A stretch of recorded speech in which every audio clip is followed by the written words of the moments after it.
전남 모든 지역에 내려진 폭염특보가 계속되면서 열대야 현상도 나타나고 있습니다.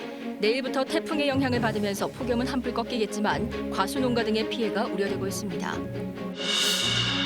목포의 한 사립고등학교 상위권 학생 이른바 심화반만 배우는 교재에서 기말고사 문제 일부가 출제돼 파문이 일고 있습니다. 학교 측은 사실을 인정하고 심화반을 폐지하겠다고 밝혔습니다. 전남의 수많은 섬은 여행객들이 오가는 관광자원으로 자리매김해 왔습니다. 이제는 관광자원을 넘어 생산의 섬이라는 가치로 주목받고 있습니다.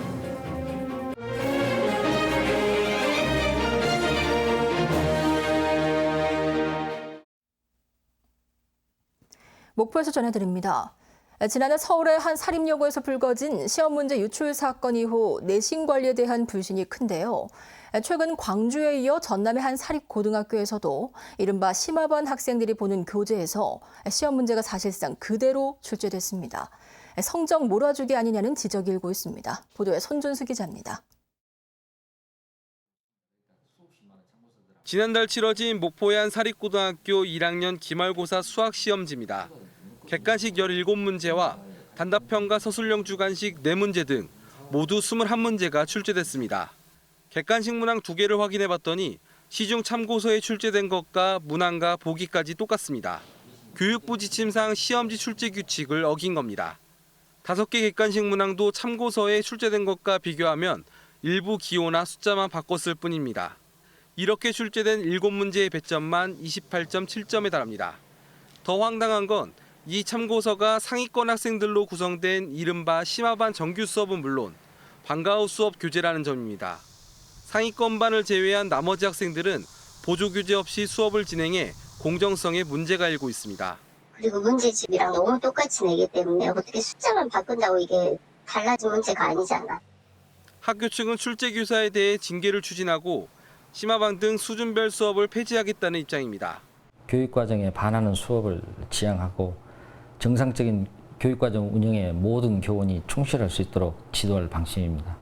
전남도 교육청도 학교 측을 상대로 진상조사에 나선 한편 다른 학교에서도 같은 사례가 있는지 모니터링을 강화하기로 했습니다. KBS 뉴스 손준수입니다. 신안군 앞해읍에서 변압기 고장으로 새우 양식장에 수억 원의 재산 피해가 발생했습니다. 신안군은 지난 2일 0시 40분쯤 신안군 앞해읍 대천리에서 변압기 2대가 고장나 인근 새우 양식장 4곳에 전기가 끊겨 양식새우가 집단 폐사하는 등 2억 8천여만 원의 재산 피해가 났다고 밝혔습니다. 피해 허가들은 변압기 교체에 5시간이나 걸리는 등 한전 측의 늑장 대처로 피해가 커졌다고 주장하고 있습니다. 광주와 전남 지역에 폭염이 이어지면서 농민들은 더위와 싸우고 농작물 피해까지 더해져 이중고를 겪고 있습니다. 내일은 태풍까지 예고돼 있어 긴장감이 높아지고 있습니다. 김서정 기자의 보도입니다.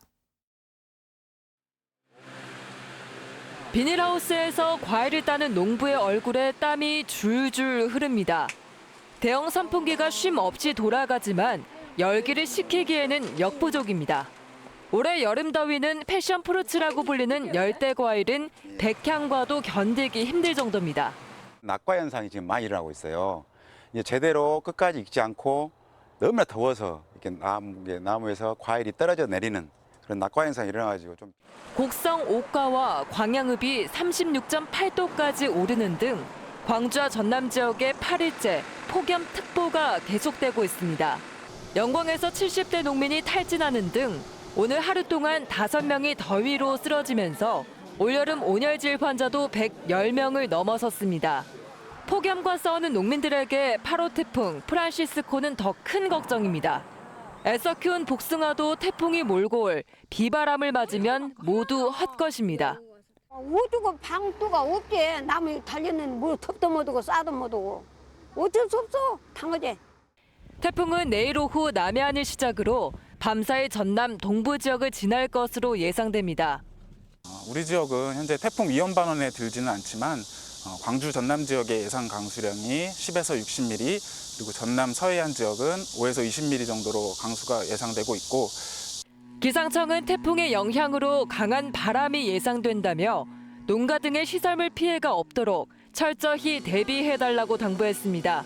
KBS 뉴스 김서정입니다. 계속되는 폭염에 사람도 가축도 힘들지만 시설하우스 채소도 정상적인 수확이 어려울 정도입니다. 지자체가 비닐하우스 내부 온도를 낮출 수 있는 시설을 농가에 지원해 좋은 반응을 얻고 있습니다. 윤주선 기자가 취재했습니다. 한여름, 시설하우스에서 상추 수확이 한창입니다. 서늘한 기후를 좋아하는 상추는 온도가 30도 이상 오르면 사실상 재배가 어렵지만 이곳은 사정이 다릅니다. 물을 안개처럼 뿌려 내부 온도를 떨어뜨리는 시설을 설치했기 때문입니다. 실제 가동한 지 얼마 지나지 않아 온도가 3도가량 떨어졌습니다. 양액 재배 7년 됐는데 그걸 극복을 못했어요. 계속 여름에 어려웠습니다. 근데 이제 작년에 설치를 하고 시행착오를 겪고 그리고 이제 올해 지금 상태가 아주 좋습니다. 지난해와 올해 온도 저감 시설을 설치한 시설하우스는 광양에서만 모두 9곳, 내년에도 농가 6곳에 지원될 계획입니다. 하우스의 온도를 3도에서 5도 이상 낮춰준다면 상품성이 좋아지고 또 작업 환경도 더 좋아집니다. 그래서 결국에는 농가 소득하고 연결되는 아주 좋은 사업이라고 이렇게 생각을 하고 있습니다. 지난해 전남 지역에서 기온이 33도를 넘어선 날은 무려 26일. 이상 기후에 따른 폭염이 심화하고 있는 상황에서 시설 지원을 확대해야 한다는 목소리도 나오고 있습니다. KBS 뉴스 윤주성입니다. 목포시가 추진 중인 서남권 수산식품 융복합벨트 기본 구상안이 확정됐습니다. 이 안에 따르면 서남권 수산물 유통센터 활성화를 위해 임대료와 지방세를 줄이고 건어물과 젓갈 전자판매센터 조성을 비롯해 포장재 생산과 포장 교육시설 등이 구축됩니다. 또 목포수산식품지원센터는 수산 가공품 개발 기능 강화를 위한 전공자 등 우수 연구 인력을 보강하는 내용 등이 담겨 있습니다. 전남 서부권 근로자 건강센터 설립이 본격적으로 추진됩니다. 전남도는 근로자 건강센터 건립을 위해 정부에 국비 20억 원 지원을 요청하고 금속노조 현대사무지회 등 관계기관과 함께 유치 활동을 펼치기로 했습니다. 근로자 건강센터는 50인 미만 사업장 근로자의 산재 예방 교육과 건강관리를 전담하는 곳으로 전남 서부권에는 지역센터가 없어 근로자들이 불편을 겪어왔습니다.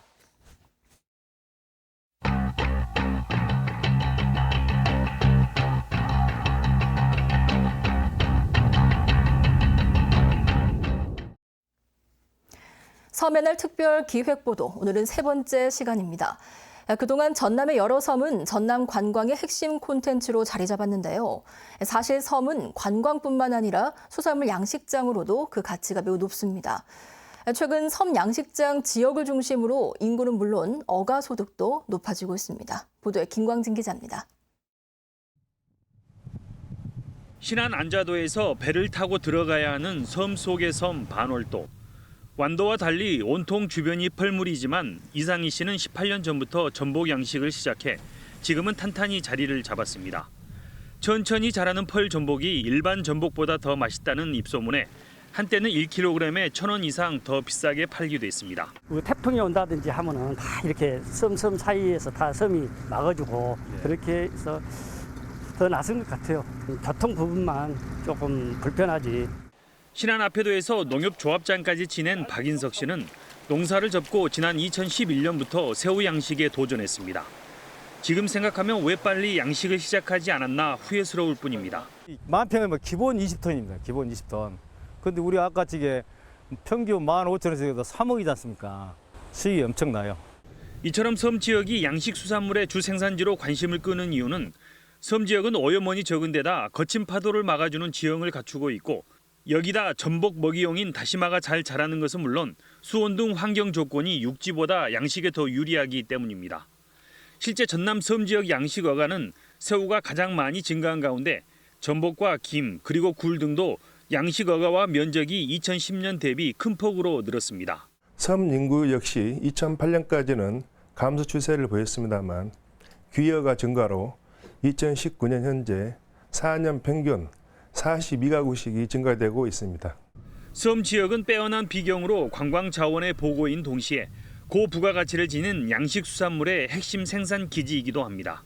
KBS 뉴스 김광진입니다. 정의당 윤소화 의원실과 정의당 목포시위원회가 오늘 목포 평화의 소녀상 앞에서 기자회견을 열고 일본 아베 총리의 도발 중단과 한일 군사정보 보호 협정을 파기할 것을 촉구했습니다. 정의당은 아베 정부가 한국의 전략물자 관리 미흡 등을 문제 삼아 한국을 백색 국가에서 배제했다면 한국과는 안보 협력을 할 수 없다는 뜻을 의미한다며 한일 군사정보 보호 협정은 파기되는 것이 당연하다고 주장했습니다. 오늘 오전 10시 40분쯤 목포시 연산동의 한 아파트 공사장에서 35살 김모 씨가 체불임금 지급 촉구를 요구하며 타워 크레인에 올라갔습니다. 지금까지 목포였습니다.